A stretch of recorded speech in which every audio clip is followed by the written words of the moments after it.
Today, I want to discuss the Byzantine Empire, or a Roman Empire after the Roman Empire.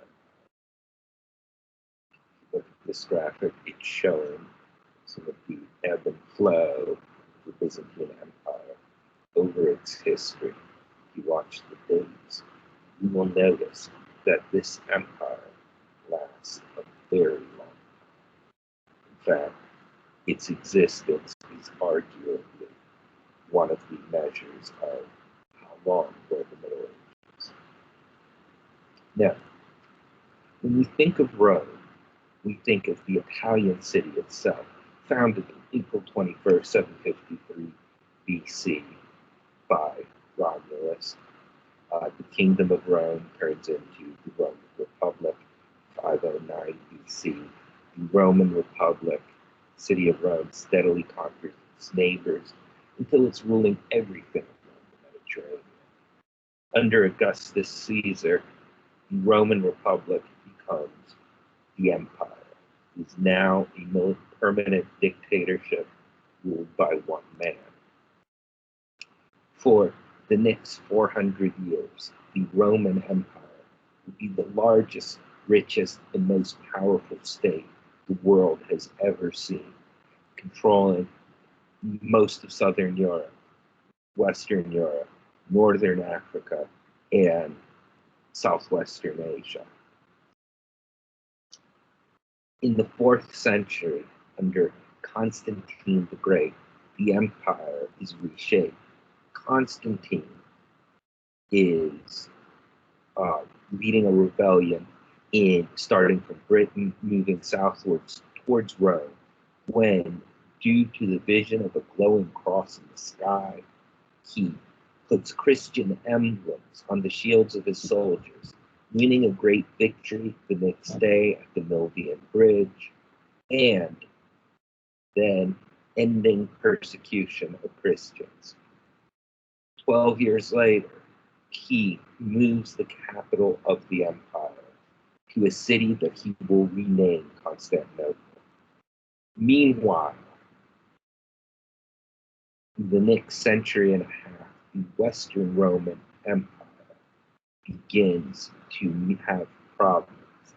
After 395, from the death of Theodosius, the western half of the Roman Empire is ruled from Rome. The eastern half of the Roman Empire is ruled from Constantinople.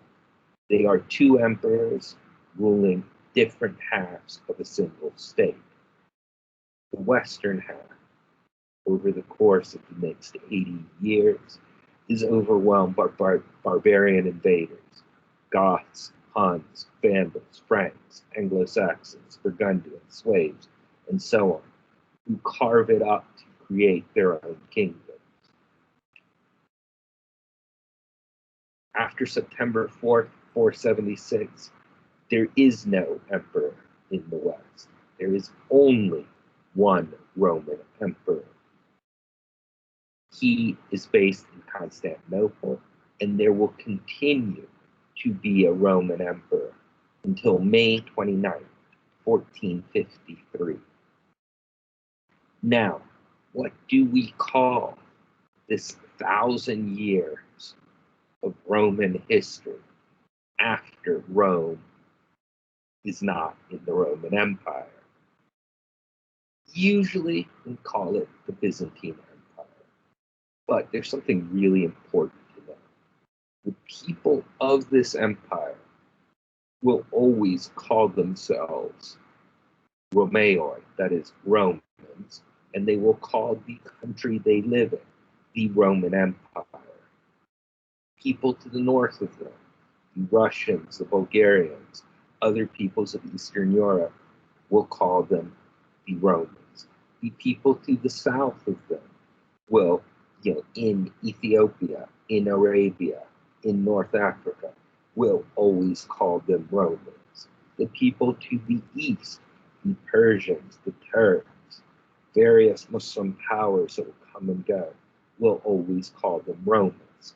Sometimes in Arabic, Turkish, and Persian, they will call them Rum rather than Rome, or Rummi, rather than Roman, but it is the same term.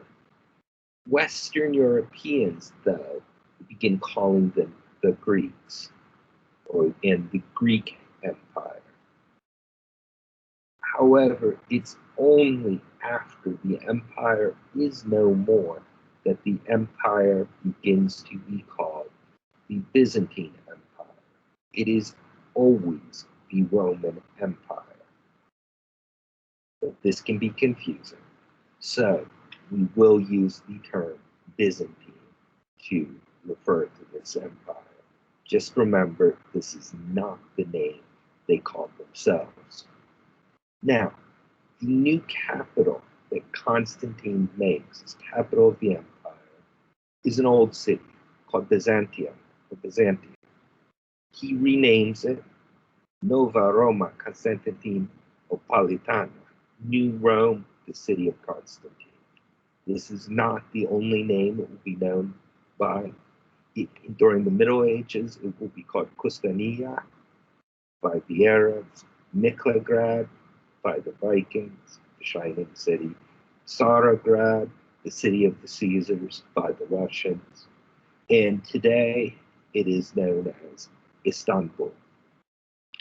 But these are all referring to the same place. Constantinople will become a major city because of its location. It lies along the Bosphorus. This is the narrow strait of water that connects the Black Sea, the Sea of Marmara, and beyond to the Mediterranean. The Bosphorus is the narrow water that separates Europe and Asia. The main crossing point from Europe to Asia in historical times has been right here, crossing the Bosphorus. The Bosphorus itself is an old Greek name meaning the cattle crossing, because this is the place where it is easiest to move cows in a boat from Europe to Asia or from Asia to Europe. In addition to being at this very strategic location, Constantinople possesses another great blessing, which is the Golden Horn, the water to the north of the core of the city. This is considered one of the best natural harbors in the world and will allow Constantinople to be a great center for shipping throughout the Black Sea and the Mediterranean. It is a well-defended city. Under the Emperor Theodosius, enormous walls were built surrounding the city on all sides, including along the sea. These walls, you can see them here, have massive towers. There is an inner wall with the towers, a second wall immediately in front of that. In front of that wall, another low wall, and a ditch. So someone who is trying to come over the wall must first come across a field where they're being shot at, bows and arrows, by the people along the walls above them. Then they need to scramble across the ditch, over the first wall, and finally over the second wall. A third wall exists 50 miles inland from the city, making it even more difficult for an enemy to reach the city itself. There is a massive chain that will be able to close off the harbor of the Golden Horn from naval attack. In fact, this system of fortifications is so successful that it will be unbreakable by anyone with ancient or medieval technology. It will only fall to an invader in 1453 after gunpowder and cannons have been invented. Until that time, Constantinople is impregnable. Now, as the Western Roman Empire fades, the Eastern Roman Empire takes its place, there will be changes in language. Latin has has always been the official language of the Roman Empire, as the language of the city of Rome spread across the world. But within the Roman Empire, Greek was always the second language. With the barbarian conquests, most of the areas that speak Latin are no longer part of the Roman Empire. Instead, you have a situation where Greek is spoken in all areas as a second language, except for in Egypt and Syria, where they have their own languages, Coptic and Syriac, and Armenia. Greek is the main language. This will mean that while Latin remains the language of law in the army into the 7th century, it will gradually be replaced by Greek in terms of government and law. Even before then, Greek has become the main language of communication and will remain that way in the centuries to come. Now, while Rome had started as a republic, it had gone on to pretend under Augustus to still be a republic, simply with one man constantly in control. Over time, that fades. From the time of Diocletian at the end of the 3rd century, there is no question that the emperor is a monarch. In Constantinople, even the pretense fades. The Roman state is now an absolute monarchy. The emperor is an autocrat. The adoption of Christianity only strengthens his rule because in Byzantine understanding, the emperor is appointed by God to rule humanity. He is God's anointed king. He is also more than just a king. He is also a priest. And the Christian church within the Byzantine Empire will always be under the control of the emperor. Now, this means that religion is a matter of politics. All disputes over forms of Christianity, belief, and practice ultimately come before the emperor. His word is the final word. And divisions in questions of Christian belief will become conflicts in politics. So, theology, that is, arguments about the nature of God and the relation between God and Christ, will also become arguments over political realities. The main conflicts within the empire for its entire 1,000 years will have a religious element, even when they are not always about religion. In the beginning, first few hundred years, the main conflicts are over the relation between the three persons of the Christian Trinity: God the Father, God the Son, and God the Holy Spirit.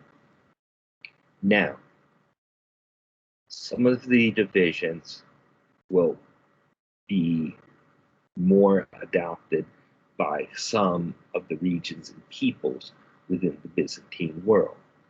And some of them are not necessarily very easy to grasp, but let me try to put some distinctions out. The first minority opinion to split from the majority are the Arians. This group will be strongest among the Goths, the Vandals, and other Germanic tribes. According to this teaching, God the Son is not equal to God the Father. The majority church will reject this, say God the Son is equal to God the Father. But what is Jesus? And this will, in the 5th century, cause a lot of dispute that will last several hundred years. 3 positions emerge. One argument by the Monophysites, who will be mostly in Syria and Egypt, is that God the Son has one nature. He is purely a divine being from the beginning of time to the end of time, who at one point has a human body, but his nature is divine. The opposition to this group come to be called the Nestorians. They will go from Syria into Iraq and become the main Christian church east of the Roman Empire. They will argue that while Jesus' nature as a God is eternal, his human nature also exists and came into existence at a specific time on Christmas Day in the year 1. Finally, the middle position, the Chalcedonian position, as it's called, which will be strongest among the Greek speakers in Greece and Anatolia and in Constantinople itself, will argue that there are 2 natures of God the Son. He is both human and divine at all times, from the beginning of the world to the end of the world. His natures coexist with each other. This icon is meant to illustrate this dual nature of Jesus.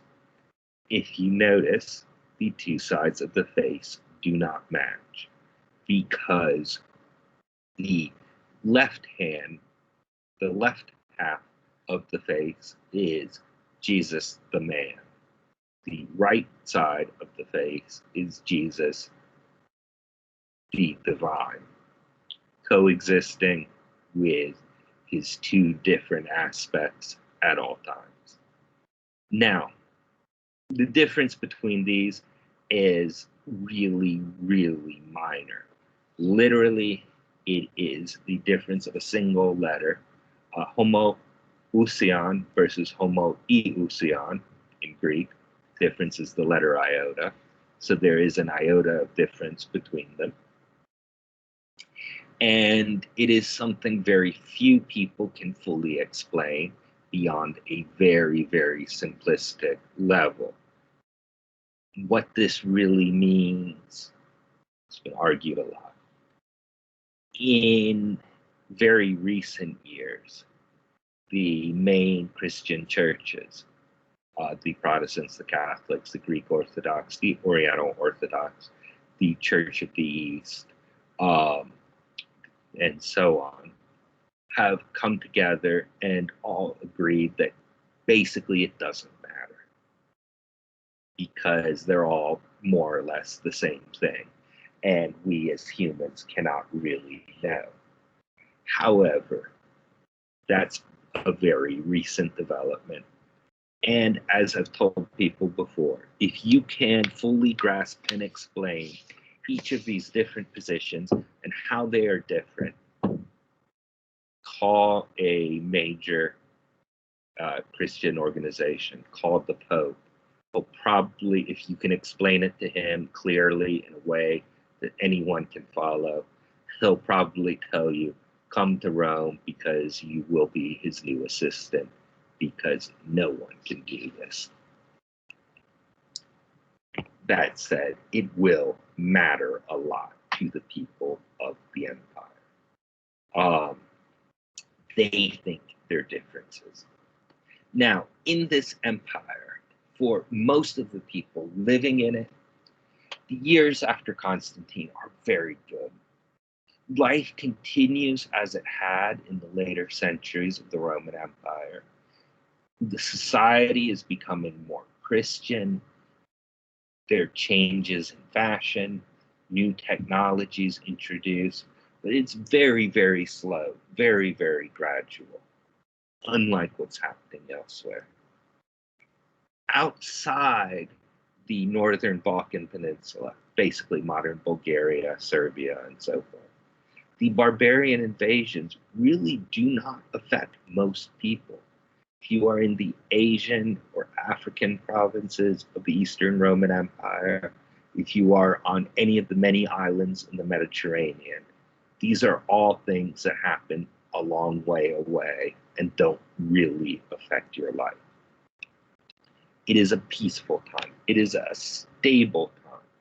In fact, from the time of the Emperor Julian, the last pagan emperor, time that he is killed in 363 till 602, there are only smooth transitions of government. One emperor hands power over peacefully to the next. There are no civil wars, except briefly for a couple of months. And it is a civil war that involves less than 1,000 people. There is no political instability.